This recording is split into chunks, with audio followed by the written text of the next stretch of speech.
Hey, Alec, how are you? Thank you for being here. You're awesome, really. I can't, first of all, 4 kids. Your wife is pregnant with your 5th. God bless you. Thank you. So I'm happy you reached out because you know we're in the ratification period for our contract. I think it's amazing. Members have questions. I know you do. So I thought we could just kind of just go through it and talk and just hear what's going on. Well, I want to thank you as well because like a lot of people, my experience with the union is kind of, touch and go, meaning I'm someone who works in a side of a certain reality and I don't really necessarily have a lot to complain about the contracts that I'm signing, but I'm very sensitive to the needs of the rank and file membership and how this contract means critical decisions for them and critical realities for them. And, it's great for me. The reason I wanted to do this is because you are the president of the Screen Actors Guild and you have a unique vantage point into everything that's going on. All of your successors have been people that I've been in some contact with over the years. Richard Nasser's a dear friend of mine. To get an insight as to what's going on and why. And so my first question is, why are you voting yes in this contract? Why? Well, first of all, I was in the negotiations and what I saw come out of it, I mean, it's a $318 million contract. And I don't think that members really understand what that means because that's real money in members' pockets. Usually when we do a negotiation, in the past, historically, it's like valued at 255, 260 million. During a pandemic, we have a $318 million contract and that's real money in members' pockets. I mean, our members, this really speaks to the future, what we got in streaming, which, now again, since we're in this pandemic, everybody's been home watching, right? So we said, before we were preparing for the negotiations, we said, we want to deal with streaming because it's a bridge to the future. And then here the pandemic was, and we get in the negotiations, we got a deal in streaming with a 26 to 45% increase in fixed residuals. That is, for me, was stupendous. It was an amazing achievement. We saw that really was not just the bridge to the future, but we're living in that moment now. We're talking about, Apple TV and Amazon. These are real residuals. Everybody's watching them at home. We need to reap the benefit. Well, the fact for me, when we were able to go and achieve those residuals, for me, that spoke really to the security of our members. And it was really, I think about, for me, look, that's a slam dunk. So the wage increase, what we were able to get there, we got increases in pension and health. We needed to do that. We did, language for nudity to make sure that we had protections for our members on sets. We did increases for background, but our key focal points were really the gains that we got and the streaming residuals that really, this is what I was going to say was earlier that, when you think about a lot of our members say, what happened with DVDs? And that was something that, did we miss that wave? Well, we're here to say, here's the wave.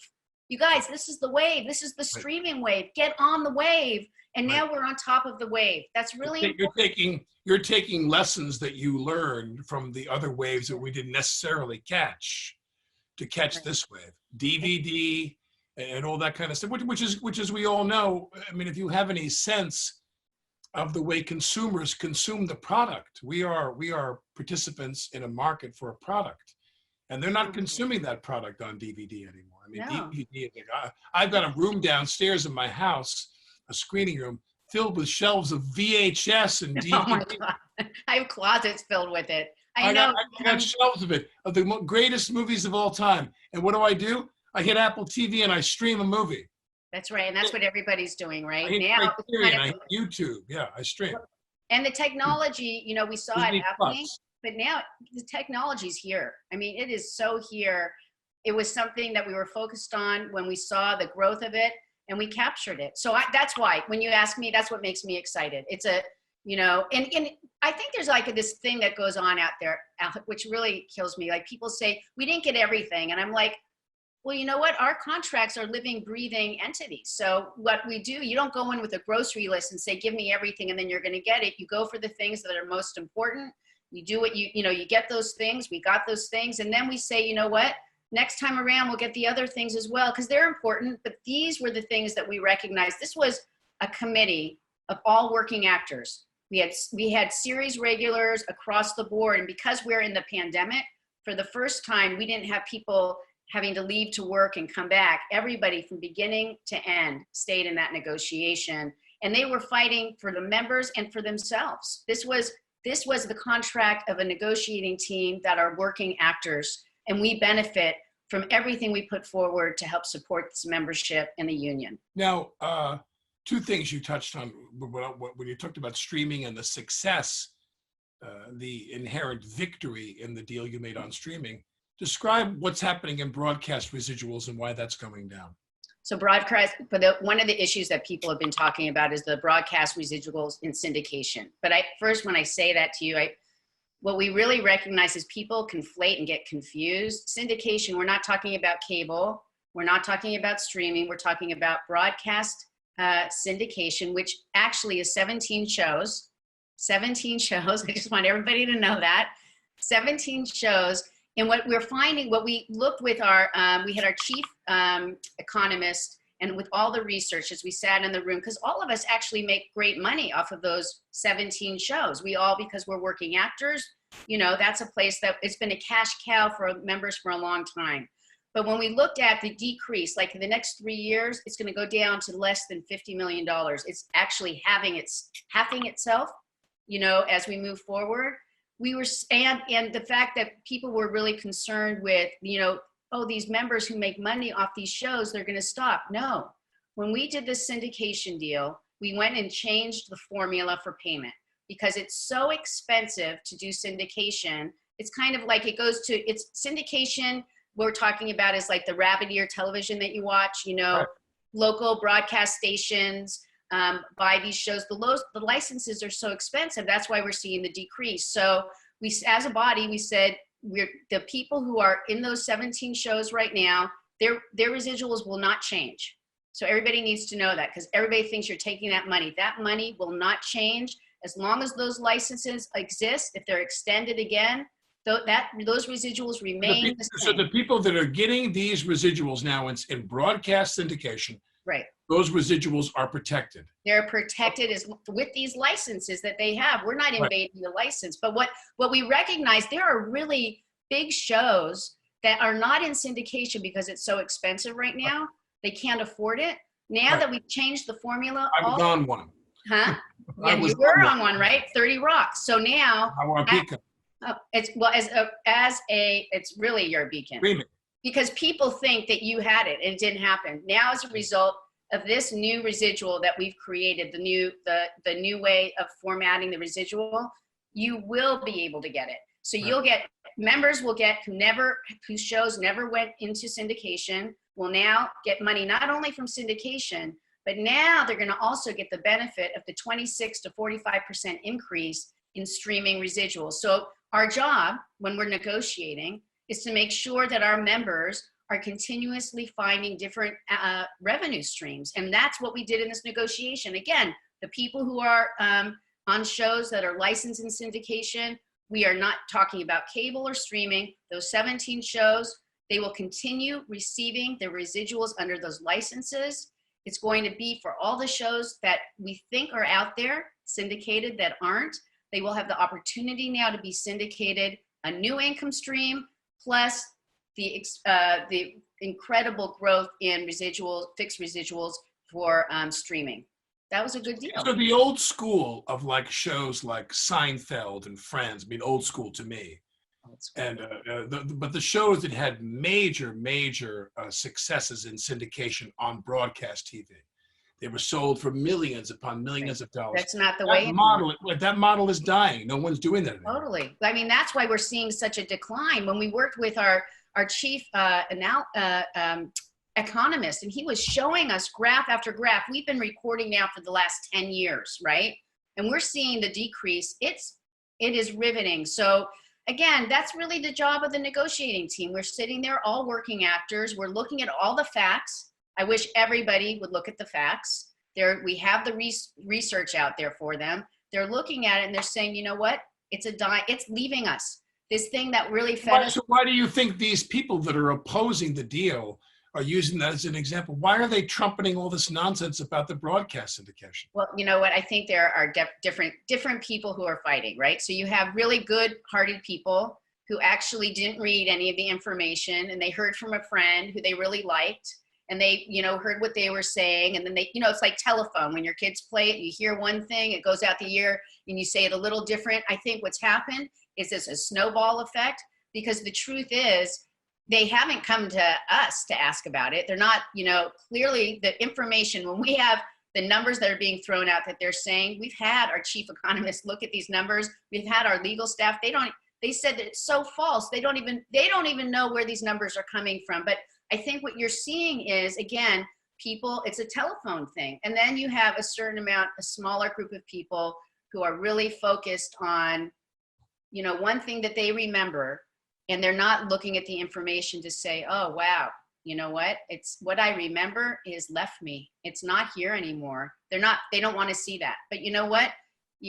That's really, the power comes in our willingness to really recognize the changes and to be able to shift with change. That's our strength. And the other thing that people have to recognize is that, you know, when I was a child, which is in the Pleistocene era, in the Mesozoic era, and the networks formed their own studios to make their own content, and they turned around and they said, guess what? You want to be on our network? We own half your show. I mean, everything was changed in order to help these companies remain profitable. And Right. people don't seem to understand the pressures on us.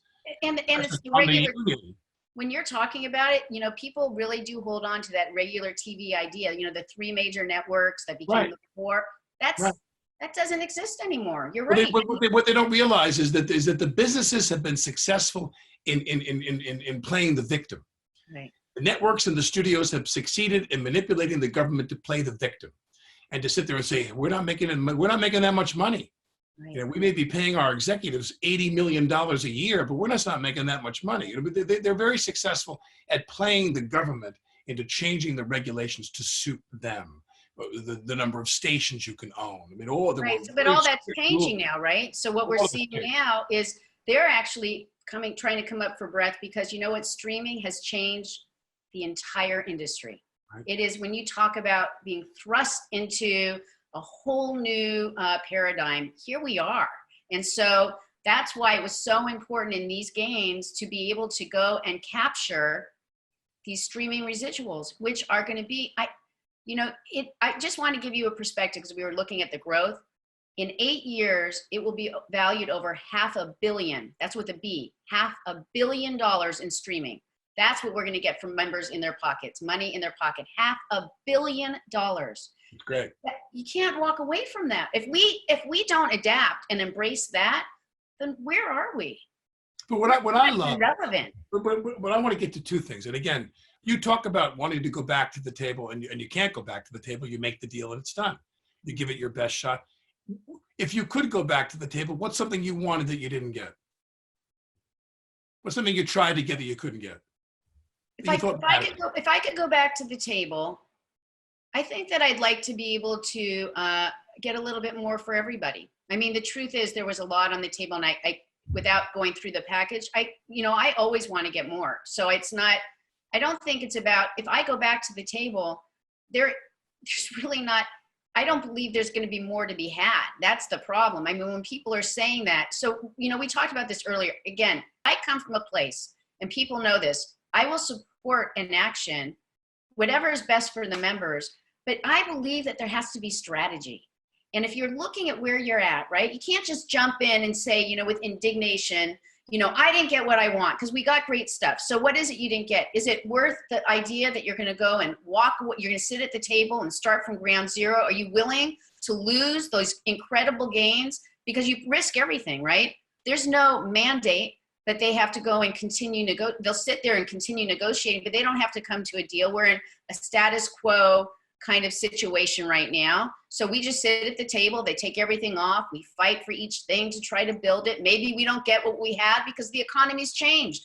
Who's going to be empathetic to us? When, they look at our industry as you guys are all elitists. They don't understand that we're working actors. Some people are just trying to make it day by day. So how do you justify a $318 million contract which supersedes any contract in good times, and in hard times that we were able to go and to really achieve this versus the 265 that we usually get, or 260. For me, I don't see the picture. I don't understand how you do it. And what there is in this period of time when there is, again, economic collapse taking place, and believe me, we see already the pandemic is growing, it comes up, it goes down. It's just, it doesn't, for me, take the win. The wins are really good. And let us move on. It's, again, it's a breathing, living thing, a contract. We'll be able to go, you know, in 3 years, and again, we'll negotiate more terms that are better, and, you know, we'll just keep on, because that's what we do. So what I love is that you talk about learning lessons from other negotiations. I mean, it seems like yesterday that Netflix was a company that was going to be the mail order blockbuster. Remember, they used to send you the DVD in the mail. You ordered the DVD in the mail. The DVD. You are aging yourself, my friend. You would take the DVD. Well, I wasn't that wasn't that long ago. It seems, and then you put the DVD on the mailer and send it back to them. And then you'll suddenly, I mean, and Netflix is like a company that was frying donuts in their kitchen one day and selling them in their driveway and selling them on the street in front of their house. And now they're Dunkin' Donuts. I mean, they really took this business model and they started to take everybody else's stuff and give them a piece of the income from streaming, and took the profits from that and made all their own shows, forced everybody to start streaming their own content. Everybody's taking their content back from Netflix. Now Netflix is their own entity with their own programming, and they have to give back the ones that don't want to make deals with them. You know, Disney in particular. You know, Disney was very, very obsessed with doing Disney Plus because they lost so much opportunity to Netflix. But people don't realize that one of the biggest functions of the union is to keep track of these technological changes and these business trends. Where is the money? Where is the money going? And in order for the union to follow the money, you have to have a bunch of sharp people. And I'm very proud of you. I really am. I'm very proud of you and the people on the negotiating committee that have come up with this deal to really, really capture the streaming thing in a significant way. And hopefully it'll only get better from there.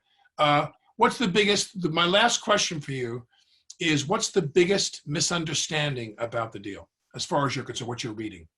Oh God, I feel like there's so many major misunderstandings. Pick a couple. Okay, I'll say, I want to say this, as I say them, I want everybody to go to the SAGAFTRA.org website, because there we have the FAQs that are there, and they've been legally vetted. So you don't have to go and just hear gossip. You can actually get the information. And then if you don't even know it, you can give me a call or give the union a call. We want you to have the answers. Vote how you're going to vote, but do it because you have the real answers, right? So if I were to say I'd like to see some increase, you know, some changes, I think some of the things that I really would like to see, again, I'd like to see a little bit of everything for more people. I think that, you know, what we gained in nudity was really tremendous. I am really happy about that for our members. We had, you know, actually people who are on the front line of what that is, to be on set and be exposed, come and actually testify to the employers, the AMPTP, about what it's like to be on set. And the idea that, what I'm really proud of, we have a 48-hour writer. So that means from now on, it's mandated for our principal actors, when they're, you know, doing this work, that they're going to go and they have to be told exactly what is expected of them. 48 hours, not 25 hours, not 10 hours, so they can sit with their representatives. They can really look at it. They have to be able to get the script so they can see their sides and know exactly what's being implemented. And then once they've agreed, if they go on set and it's something they want to, the director or somebody wants to change it, they can't change it without the actor saying, you got to do that. I think one of the other things I'm very proud of is for, you know, our background actors. Our background actors are also subjected to exposure when it comes to being on set and intimacy scenes. And we made sure, you know, a lot of the actors, again, background came in, as well as our principal actors, saying when we're doing these shots and we're in between shots, we're sometimes aren't giving cover-ups. Can we talk about that for a second? Aren't giving cover-ups, really? So they're standing there naked. A young woman told me, whose background, she said, I was in my bra and underwear, right? So hyper exposed in a shoot outside. I had to wait for an hour. I asked, because she was background, can I have cover-up? And they said no. So they left her out there in her underwear. So that can't happen anymore. That's not going to happen no matter if you're background, if you're a day player, a guest, a series regular, because that's not okay. And that was a fight we had. We actually had a fight. They were saying, we'll give it to everybody else, but not to background. And we said, you know what? Our background members, they are human beings. I'm so glad that at my age now, the nudity in my films is behind me now. I used to be naked in a few films and I hated every minute. I'm so glad now. I'm too old. No one wants me to be naked in a movie now. But when I did it in the old days, it was really not fun. It was really it's uncomfortable, right? And then we have also one of the things that we did was, you know, we're really looking to help, you know, even in this time for our background, we got 2,100 new jobs in the Western Zone.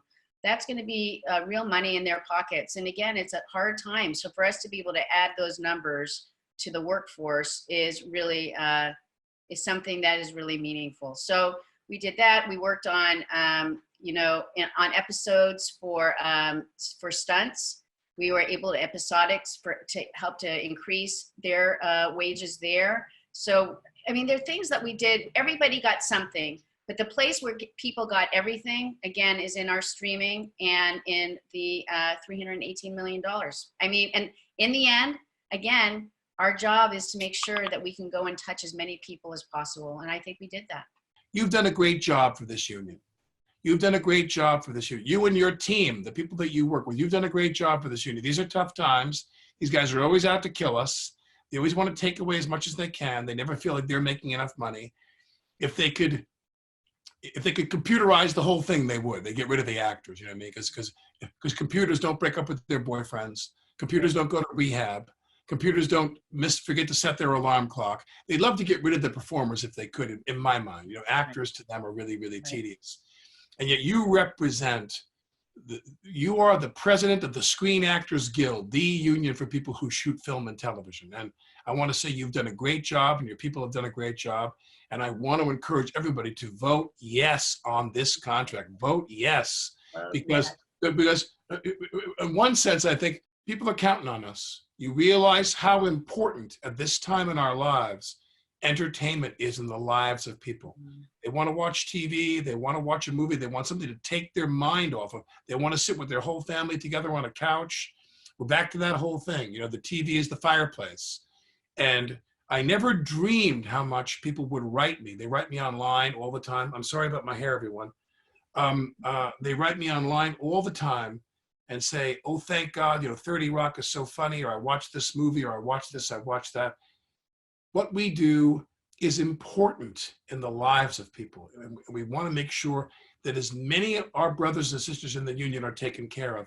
And I think you've done a fantastic job doing that. You've done a great job. And I vote yes on the contract. Vote yes on the contract, and everybody can go to SAGAFTRA.org. They can find their voting pin there. They can vote, get the information they need. Alec, you are awesome. Thank you. And I hope that all of us go back to work soon. So the voting is open till when? So everybody needs to vote. Thank you for that. By Wednesday at 5 o'clock, this Wednesday, 5 o'clock Pacific time, votes must be in. So everybody, you know, everybody's at home right now. Please go on your computer and vote yes for the contract. It's important, and it will make a difference in the lives of our entire membership. SAG.org. SAGAFTRA.org. SAGAFTRA.org. SAGAFTRA.org. SAGAFTRA.org. Thank you. Thank you, Alec. Thank you. You are awesome. Good talking to you guys. My pleasure.